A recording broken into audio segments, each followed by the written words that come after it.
What's the most messed up family rule someone actually lived by? The rule was written on a piece of paper taped to our fridge, but my mom acted like it came straight from the Ten Commandments. Don't speak unless spoken to. And the day I broke that rule, everything in our house changed. I was 8 the first time I realized other families didn't live like we did. My friend Olivia invited me over for dinner, and her parents actually asked me questions, personal questions. What's your favorite movie?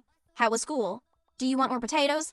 I kept waiting for someone to yell at me for answering without permission. Nobody did. At home, that rule was iron, no exceptions. If my stepdad didn't invite you to talk, you stayed quiet. If you forgot, he'd pound the table so hard the plates jumped and say, "Did I ask for your voice?"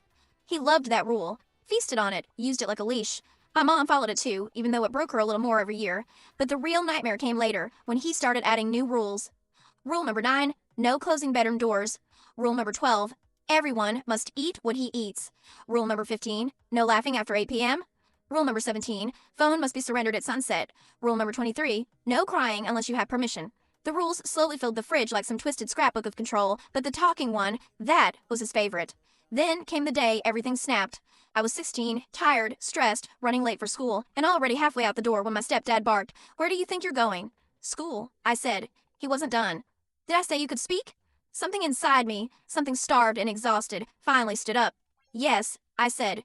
"You didn't say I couldn't either."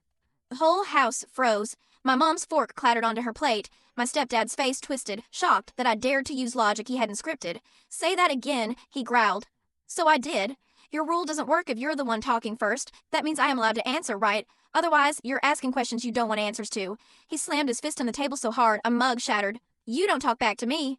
But it was too late. The words were out. The rule was broken. And that was when my mom, my quiet, obedient, rule-following mom, did something I never expected. She stood up. "She's right," she said, voice shaking but loud enough to ring in the walls.